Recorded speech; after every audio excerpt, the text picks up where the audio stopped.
जी, अस्सलाम वालेकुम। मेरा नाम आयज़ा हैदर है और मैं एक लाइफ़ कोच हूँ। काफ़ी दिनों की ब्रेक के बाद आज मुझे मौका मिला है एक यही वीडियो बनाने का, तो मैंने कहा आप लोगों से बात करती हूँ। आपको मेरे साथ आपको भी पता ही होगा कि ये दिसंबर का महीना जो है, वो बहुत ही हेक्टिक होता है, क्योंकि माशाल्लाह मौसम अच्छा जा रहा है। लाहौर में तो ख़ैर बहुत ही अच्छा है, अभी धूप भी निकल रही है और मौसम भी कोई बहुत ठंडा नहीं है, तो बहुत ही एक्टिविटीज़ शुरू हो जाती हैं दिसंबर में। तो तरह-तरह के एग्ज़िबिशन्स हैं, कोई फन फेयर्स हैं और इस तरह की मतलब जो आउटडोर एक्टिविटीज़ हैं, वो भी चल रही हैं। तो माशाल्लाह मतलब काफ़ी हेक्टिक सा एक शेड्यूल हो जाता है। फिर हमें ये भी पता है कि जी ये वेडिंग सीज़न भी है। तो लोगों ने प्लान किया होता है कि भई ये सारी वेडिंग्स वग़ैरह का भी दिसंबर में मोस्टली आगे-पीछे हो रही होती हैं। तो शेड्यूल बहुत ही हेक्टिक हो जाता है। तो बस इन सारी चीज़ों में उनको भी मैनेज करना, साथ अपना प्रैक्टिकल वर्क करना, तो बिल्कुल ही व्लॉग्स बनाने का या वीडियोज़ बनाने का टाइम नहीं मिल रहा था। तो आज ख़ैर मैंने कहा कि मैं थोड़ा-सा बेशक छोटा-सा एक टॉपिक है, लेकिन उसको ज़रूर टच करती हूँ कि अब माशाल्लाह जिस तरह मैंने आपको कहा है, बहुत सारी शादियाँ हो रही हैं और बहुत खुशी होती है कि अब के जो बच्चे हैं, वो हमसे बहुत ज़्यादा समझदार हैं और बड़ी अच्छे सॉलिड फुटिंग्स पे ही अल्लाह करे कि वो अपनी नई ज़िंदगियों को बिल्ड करें। और आपको पता ही है शादी जो है फर्स्ट स्टेप होता है एक सोसाइटी में जो भी आप एक फैमिली अपनी बनाते हैं, तो उसमें फिर ज़ाहिर है कि शादी और फिर बच्चे और फिर वो सारा एक सिलसिला चलता है। तो अगर ये पहला स्टेप ठीक हो जाए, तो बहुत उम्मीद है कि पूरा माशरा जो है वो सही रुख के ऊपर वो बिल्ड होगा, स्ट्रॉन्ग उसकी बुनियाद होगी और अपने यही मैं सबको कहती हूँ, लोग बच्चे जो हैं वो डरे भी होते हैं इस चीज़ से। कि पता नहीं अब आगे क्या होना है। लेकिन पॉइंट ये है कि अगर आप अच्छी सॉलिड फुटिंग्स के ऊपर अपना ये रिश्ता शुरू करते हैं, तो इससे खूबसूरत और मज़बूत रिश्ता और कोई नहीं है। और अगर वही रिश्ता गलत फुटिंग्स के ऊपर शुरू हो जाए, गलत एक्सपेक्टेशंस हों, गलत रवैये हों, तो फिर इससे ज़्यादा कमज़ोर भी रिश्ता कोई और नहीं है, जो कि सिर्फ़ मुँह के कुछ लफ्ज़ कहने से ये ख़त्म हो जाता है। और तो इस वजह से सोच समझ के मतलब ठीक है शादी का फंक्शन, चीज़ें, वो सारी चीज़ें अपनी जगह हैं। और लेकिन ये जो एक ये है कि आपके रवैये क्या हों, आपकी एक्सपेक्टेशंस अपने स्पाउसेस से क्या हैं, घर वालों को कितनी रियलिस्टिक लगनी चाहिए, वो अगर आप उसके ऊपर थोड़ा-सा पहले से काम कर लें और पॉज़िटिव तरीके से अपने स्टार्ट लें, तो बहुत उम्मीद है कि बड़ा खूबसूरत एक एक स्टार्ट हो जाता है। तो लेकिन आज का जो मेरा टॉपिक है वो यही है कि शादियों का तो चलो आपने कई-कई महीने पहले लोगों को इन्फॉर्म भी किया होता है, इनवाइट भी किया होता है और ज़ाहिर है कि सारों ने अपनी तैयारियां भी की होती हैं। लेकिन जो एक दूसरा हमारी ज़िंदगी का पहलू है कि फ़ौतीदगियाँ भी साथ चल रही हैं।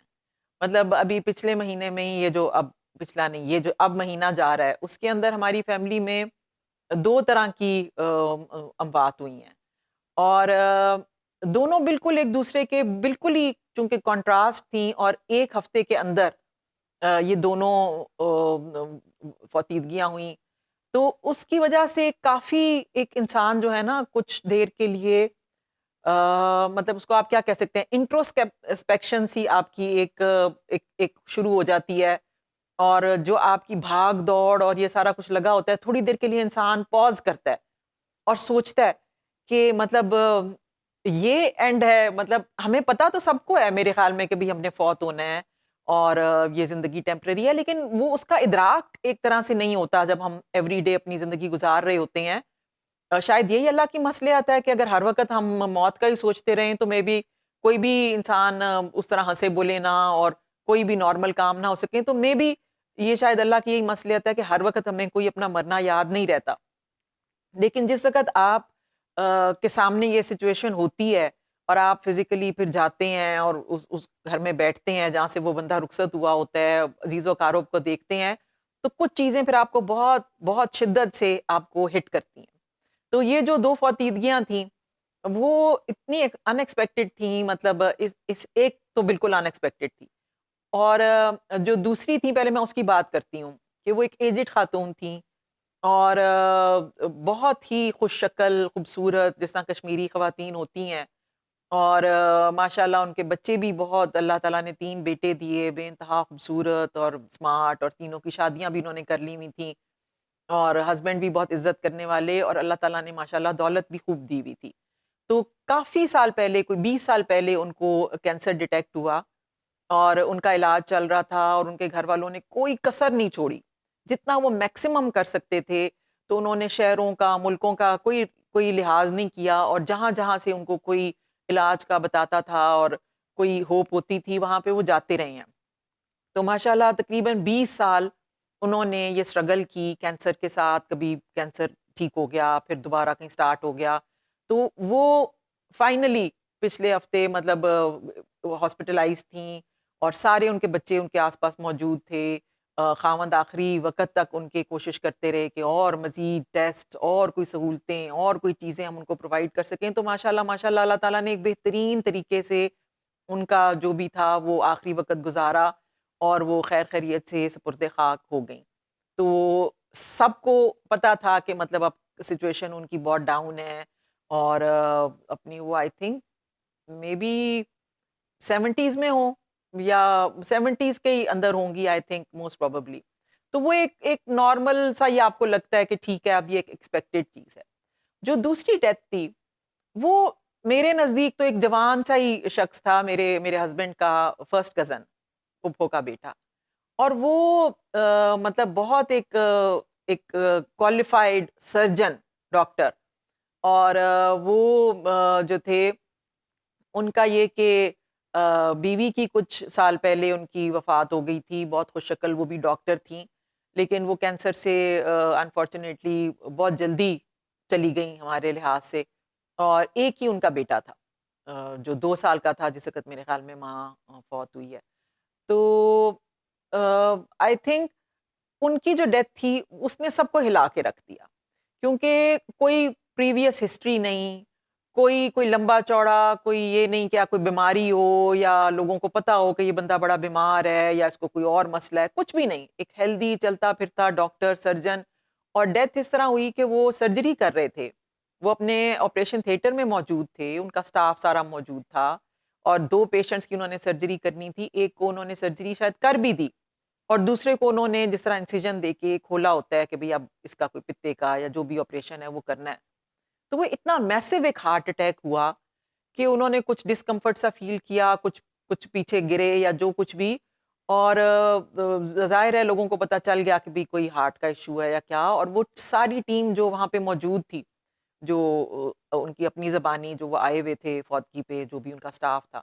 तो उन्होंने बताया कि इतना किसी शख्स को हमने रिवाइव करने की कोशिश नहीं की, जितना हमने डॉक्टर साहब के ऊपर मेहनत की और कोशिश की, और करते रहे, करते रहे, करते रहे कि किसी तरह वो हार्ट जो है वो दोबारा चल पड़े, और सीपीआर और सारा कुछ।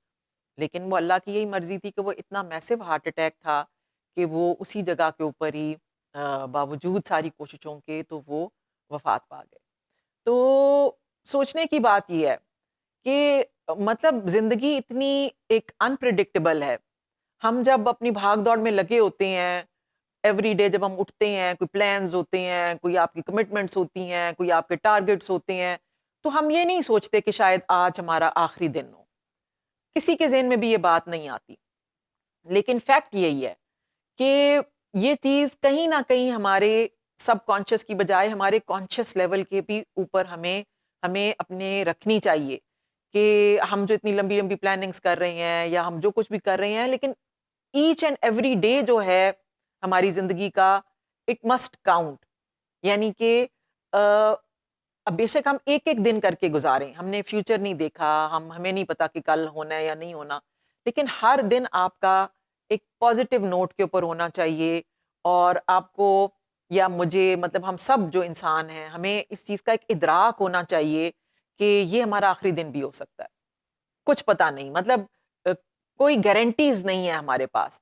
और मैंने पहले भी सूरा असर का एक दफ़ा एक हवाला दिया था कि यही उस सूरत का मैसेज ये है कि अब असर का टाइम है, ये भी जिस वक़्त मैं आपसे कर रही हूँ बात, ये असर का टाइम है, थोड़ी देर में मगरिब हो जानी है और फिर अंधेरा हो जाएगा। तो असर का टाइम बहुत जल्दी गुज़रता है, फटाफट ही एक तरह से दिन जो है वो रात में कन्वर्ट हो जाता है।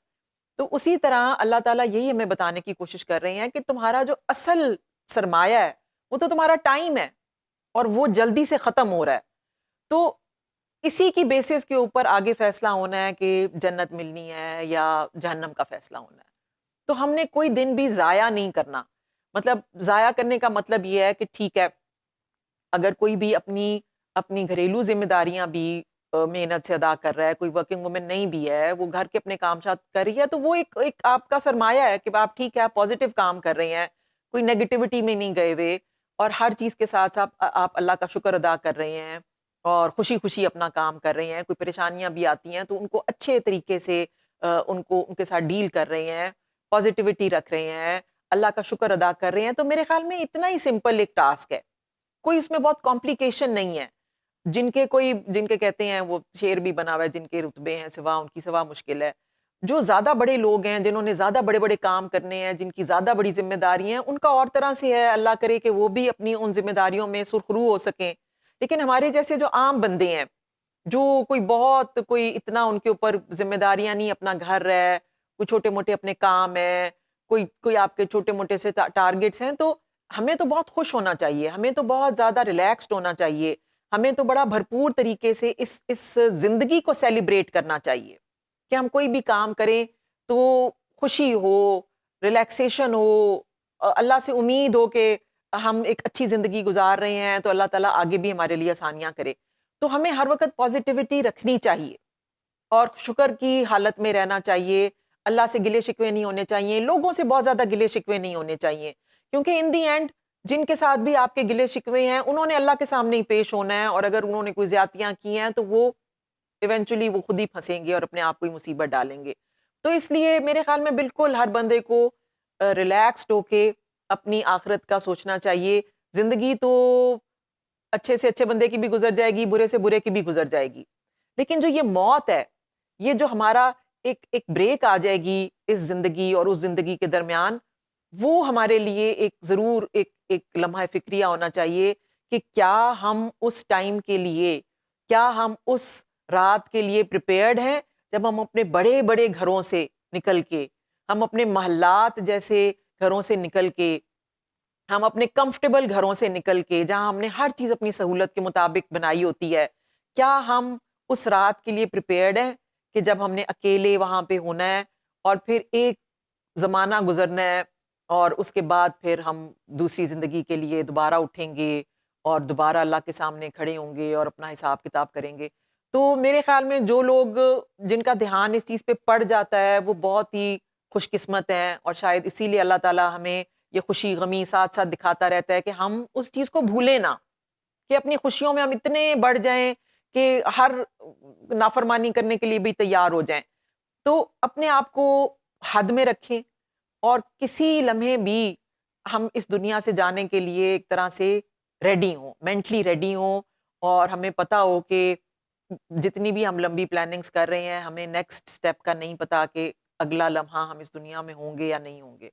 तो बस आज के लिए इतना सा ही, इंशाल्लाह ज़रूर मैं कोशिश करूँगी कि मैं रेगुलरली करूँ। मेरा मेरा नियत तो मैंने बहुत की थी, लेकिन ऑब्वियसली इसके लिए पूरा टाइम निकालना, पूरी क्लैरिटी होना और सुकून से बैठ के कोई बात करने के लिए भी आजकल कम से कम दिसंबर में तो वक़्त नहीं मिल रहा। लेकिन ये कि इंशाल्लाह राब्ता रहेगा और दुआओं में याद रखें। प्लीज़ अपनी फीडबैक दें, ताकि मुझे पता हो कि आप लोग कुछ ना कुछ मेरी बात सुन रहे हैं, कोई फीडबैक दें, ताकि मुझे पता हो कि और भी किन टॉपिक्स पे बात की जा सकती है। Thank you very much. इंशाल्लाह फिर नेक्स्ट वीडियो में मुलाकात होती है। अल्लाह हाफ़िज़।